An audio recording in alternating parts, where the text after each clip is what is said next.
Hey guys, this is Ben with Myers Woodshop, and in this video we're going to look at the Umake E1. This is the first personal 3D textured UV printer you can use at home for less than $2,000. Full disclosure to start out, they did send this to me for free for review.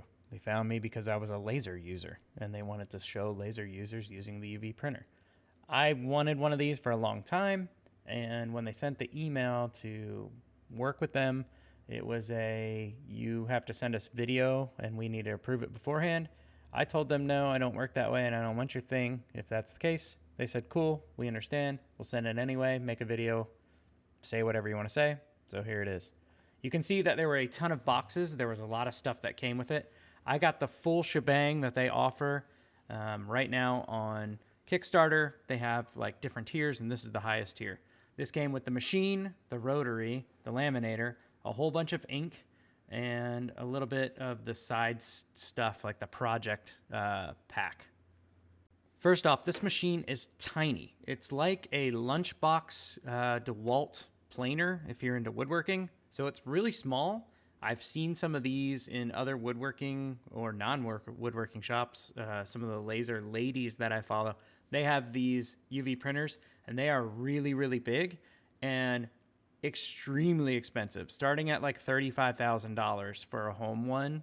And I don't know, it's not really a home one, but this is the first one that's under $2,000 and can do pretty much the same stuff, maybe just not as big. So here, me and Deacon, my son, are going through the box of stuff it comes with, just the machine. You can see we got the glasses, the power cord, the USB cord, and the cool glasses to protect your eyes from UV. And then this is the add-on. This is the rotary. So if you want to do, all the popular tumblers that everybody's doing, this rotary will do it. You can see it's only a certain length long, so your tumbler has to fit within that length, but it'll do pretty much everything I've tried here at home.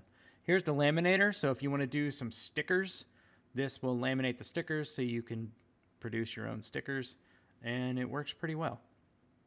In this box, we have the ink. So this is the colored ink. You're going to get CMYK and then gloss and white. This also comes with a cleaning thing. And if you've seen my channel, you see that I've had the direct to garment UV printer. It's not really a UV printer, but this changes that because that's a whole lot of work. And this, because it has a cleaning pack that will be a little extra, this changes the amount of maintenance you need to do manually. So I put my sticker on it. You got to label all the things, and this thing is a label thing. You put your logo on stuff. Plug it in. We got the little red power light turns green. First boot up, you can see it moving around in there. That's the printer head that we have. And you can see the blue light, that's blue purple. It's the UV light that instantly cures all of this. So we're putting in the ink here, and our first try was a little hard. It actually clicks down and kind of breaks the seal. And we tried and tried and tried, and then we're like, oh, it was clicked, and we just kept on clicking. It also has a little light. You can see, it's really hard to see in the video. When it's plugged in, the light turns green. If it's empty, the light's red. So here you go. Second try of all the other colors once we did one. Super simple. They're labeled. You cannot do that wrong. Just follow the label. Super simple.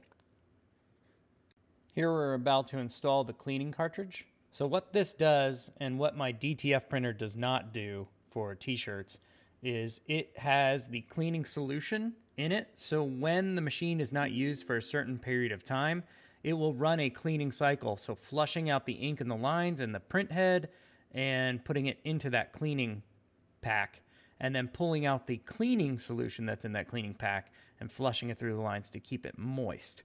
The DTF printer does not do that. I hate the DTF printer because of it, because I have to print every single day to keep it working. And if I stop for a few days, it is completely clogged and it is a major mess that I have to clean. That is the total game changer for this UV printer. The fact that I don't have to do it and it automatically takes care of it is a humongous deal. I cannot express how big that is. Here we are. We downloaded the Android app. It's also on iPhone, and we're syncing that to our account. It's super simple. They also have a desktop app that came out after I did this video. I use it a little later in the video, And I prefer the desktop app. I just prefer using a computer over a phone either way. But both work extremely, extremely well, especially in the kind of beta phase because I got this pre-Kickstarter. Registration is really simple. You can see I'm just naming the printer now after I connected to Wi-Fi. What's really nice is you can have it on Wi-Fi, and if you have it on Wi-Fi, you can control it from anywhere on the planet, which makes it super simple. If you're a privacy nerd, maybe that's bad for you. I'm not. I don't really care. So it comes with several different beds. This one is the small bed. It does really well for a lot of small stuff. And setting it up, it gives you a piece of paper to put it on there. It's got some indicators on there so it can align the camera. So that camera alignment is good. It's got a bunch of checklists when it runs through alignment to set itself up, which is all automated. Here's the bigger bed. I put the same test sheet on. It wants to do some calibration with this test sheet. It does it with a small one, and then it does it with a big one. This video is sped up. It takes a little bit of time to do it, but it's usually just a one-time deal. See, the lasers are kind of shooting the beams out there to see where the level is. This laser system is amazing, and it works really well for getting the top of the material. So it found that top of the material. It's taking a picture. Now it's going to test print. It did its first test print. No ink came out, and I think because the ink lines just didn't get full. I had to run it a second time. I did it from the app. It says, hey, did everything print? And I say, no, they didn't print. Try printing again. Runs a little cleaning cycle, a little flush cycle. It reprints, and you can see it printed really well the second time. So it just needed to get a little bit of the ink flowing that first time. So after that, I just hit finish. It finishes up its cycle, and we are ready to print. We are finally at the point where we can actually print something on this thing and see if it actually works or not. I was a little skeptical. It's really cheap for what it is, so I didn't really know. But anything electronic in the shop is exciting, and if I can put logos and stuff, cool. We're done with that test paper. So now we're like, hey, let's print your first project. What's nice is we don't have to do any design work because this first project did it for ourselves. It uses a ceramic magnet, which is pretty cool. You find these all over like souvenir shops. And of course, we chose the New York Lady Liberty, and we're going to go ahead and run that. So it's going to scan the top of this thing to find the height of it, and then it's going to print back and forth. This process does take a little bit of time to find itself. For some reason, it errored out the first time I tried. I believe we're still running some beta firmware and some beta software, especially on the phone. And the first time didn't really work well. Second time worked phenomenal. So here it is. You can see the up close laser. You see the laser beam scanning the top of that, so it knows where the top material is. And now it took a picture, which worked, and now we're doing a snapshot. You can see how easy it is to adjust to your material that's on the bed. This is a phenomenal feature. If you're using Lightburn with a camera, this is very similar on a laser cutter, laser engraver. And I use that feature all the time. The only button on this machine is that play stop button. Everything else is sent through an app. So if you don't have the internet, will it brick? The firmware and the software update that came out a few days ago, I believe it will work offline. That does make a huge difference. Here you can see it printing. So it prints one way and it cures the other. So anything you print on here is immediately cured as you pull it off and you can touch it. This took 23 minutes. This was a sample project, and it looks absolutely incredible.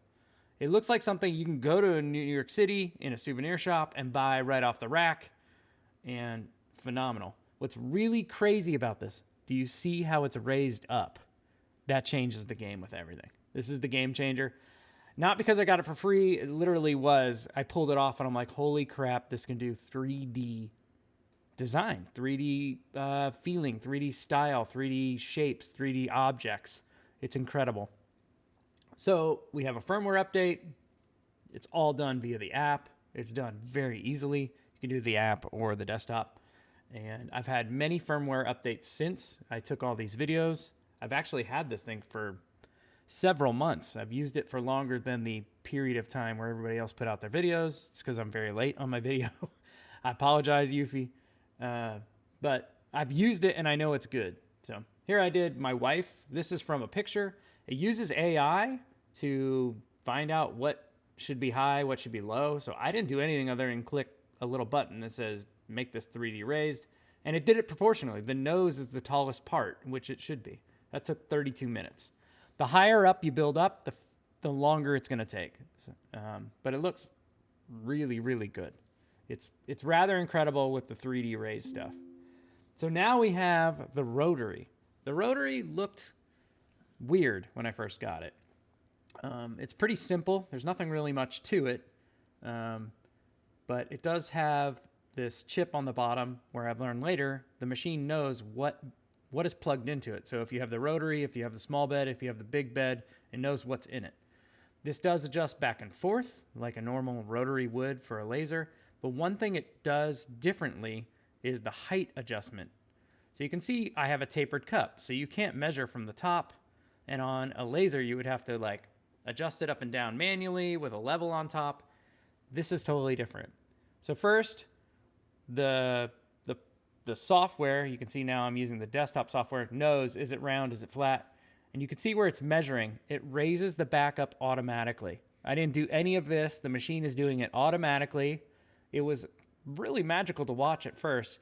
It auto levels everything and takes the guesswork out of what you are doing. So if you're like, I'm not really computer literate, this is totally for you because you don't have to do anything. It just clicks and automatically adjusts for you. What I love about this rotary software is it flattens it out so you can see it flat. You can see I'm using my good friend Brian as my example for this cup because I'm giving it to him as a gag gift. It walks you through exactly what you need to do.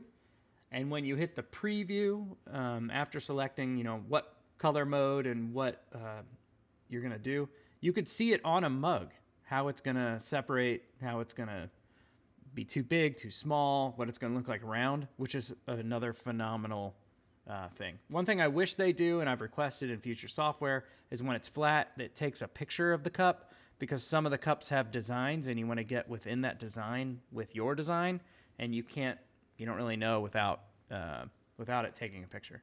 There we go. We finished printing. It went around, and here's where a lesson was learned. If you do not use the pressure to make the cup hold on the rollers, the cup won't roll. And you can see it's a really smushed design and then a black line on the bottom.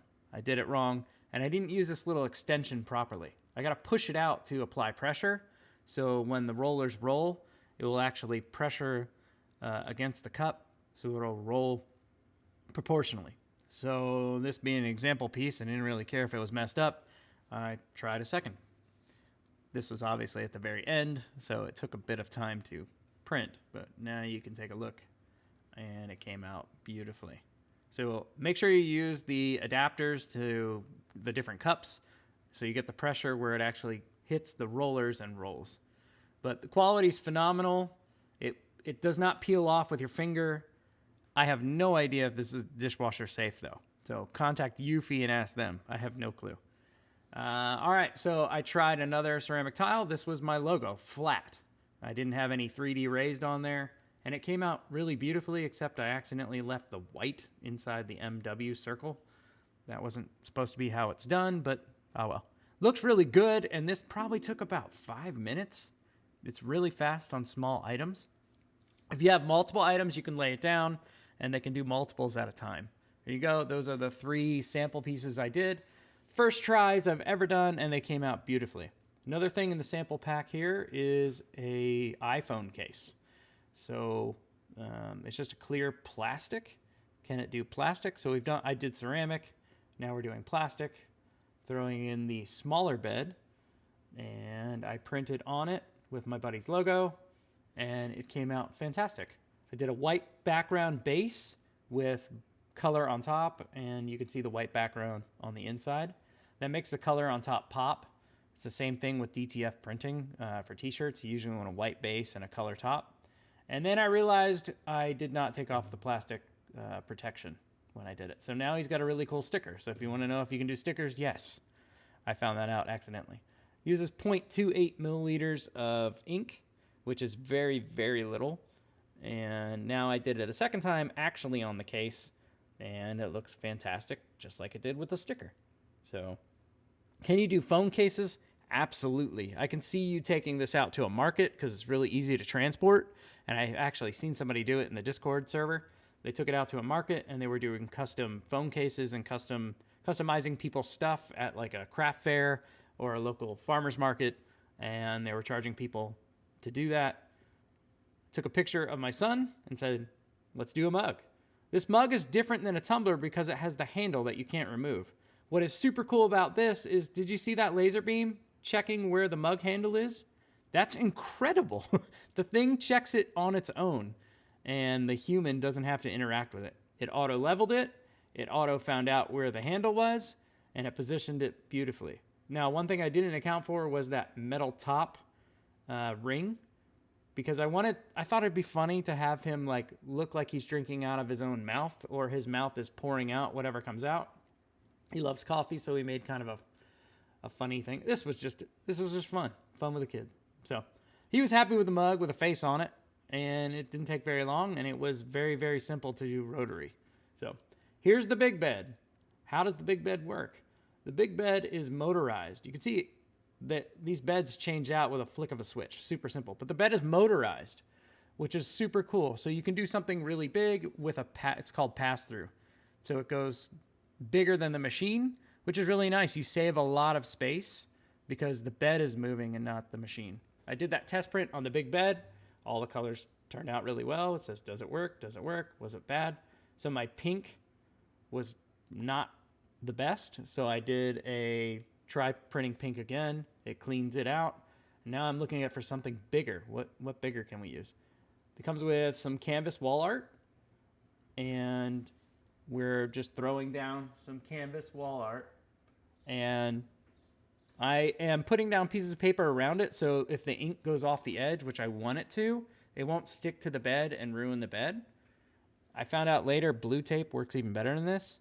So it just scans the whatever large object you have in there, and it takes multiple snapshots.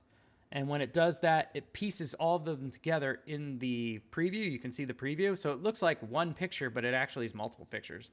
Took a picture of my son, threw it in a ChatGPT, made kind of a comic book style Spider-Man. I'm choosing how I want the ink mode here. You can do it many different ways. Because the background is already white, I chose not to do the white background because it would be a waste of white ink. Here it levels itself just with those laser beams, levels the whole thing, and there it starts. You would think this being larger than the little deals, it would take a lot of time, but this didn't take very much time, under an hour to do this full canvas art. This is where I was blown away. This looks phenomenal. This looks like an artist did it. I kind of feel bad for artists who can paint on a canvas because they're no longer needed in a way, because ChatGPT and AI and this machine makes the wall art that I couldn't make myself. It turned out amazing. These are easily sellable items, easily customizable items, and you can't take it off with your finger. It's instantly cured. It looks phenomenal, and it looks like you bought it at a store. Here we go. I got my buddy Brian. He made some fork knife artwork. So I thought, what would a cartoon look like? 4.41 milliliters to do this full-size canvas. You can see where I have it go over the edges because I think it looks better. And this time I used some paper, and it won't ruin the bed. Of course, the bed isn't a big deal. That sticker on it can peel off, and they sell, and it comes with other ones, but I want to prolong everything I can. So I'm cheap, and I put some paper around it. You can see, again, canvas looks phenomenal. That took 1 hour and 10 minutes to do that. Looks absolutely gorgeous. Snapped a picture of my son, put him into AI. There he is. This is going to be 3.62. This is a wooden canvas, which I don't really know why you would want wood or canvas. I don't know, but I tried wood. And here we go. Full-size wood. So we got the canvas and wood, and they all look phenomenal. This does a fantastic job. That one took 2 hours and 2 minutes. Why did that take longer than the one that was full color? I don't know, but it did. But it worked out well. probably because the ink in the back. I didn't use white for the canvas, and I did use white for the wood. So here's where the ink level went low, lower than 10%, where it won't let you print anymore. So popping out the one that was low, white. White is typically what you're going to use the most because that's usually going to be a backer for everything as well. Pop in the new one, start over. They added a resume after you change the ink now. Before, when I was doing it, they didn't have that. Now we're going to use some metal. This is the metal wall art. So I'm like, what am I going to do with this? I have a buddy who likes a bulldozer story. Look this one up online if you haven't heard about it. It's pretty crazy. But this is 0.19. Beautiful. Basically yellow with a bulldozer and some words. Simple. It printed on it wonderfully. It will not come off. It works just as well on this as it did the other canvases. So works really well on metal. Really cool. Lastly, we have stickers. So now we're going to do the sticker sheet, and you put it on the little one. My camera was not focusing on there, but there you go. I did all of these that I did before on stickers. Material is plastic, ink mode is sticker. Hit start, and now it will do the stickers. It sends the file to the device, and once it's sent over, you hit play on the play button on the machine, and it'll start the project. This one uses 2.65 milliliters. Here we go, printed on it. Absolutely beautiful. I mean, I have shrunk this stuff down, and it looks great. Here's the laminator. It's pretty simple to use. Just turn it on, turn on the heat. The heat button will heat up after a while. It takes about a minute and a half or so. And you will shove your stuff into it to laminate the top of those stickers. So when you pull off the top and you'll peel it off the sticky base, and then you'll stick it on, and then you'll peel off this lamination, and you're left with the sticker sticking on. Sort of like a Cricut, the same way it works. You're not going to be mass producing stickers on this because it takes a bit of time, but customized stickers, and a few of them, you could definitely do, and it makes for fun birthday parties and whatnot like that. Hey, or a customized gift to where other people can't get gifts like this, and you have to send it off and pay more money to do it. So there you go. It just pulled through the laminator. You just cut the back. You cut the pieces off into individual stickers, and when you're ready, you can just pull off the back and stick it on whatever you're going to stick it on. So there's the stickers that I made. They're all customizable and fantastic. Here's my uncle. Threw him into ChatGPT. He loves Seinfeld, so I made the Jeffrey.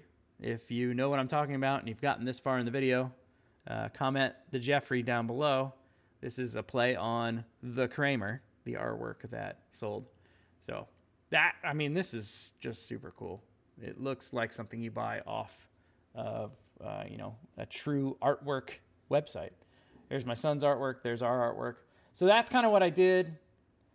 This machine is phenomenal. I definitely recommend checking it out. For the price, less than $2,000, it is really, really good. Check out the Facebook groups. There's a lot of people complaining about the cost of ink. I don't think it's that bad for what it is. That's really the kind of the hidden cost, but check it out. Other than that, stay tuned. We'll see you for the next one. Use the link in the description, and happy printing.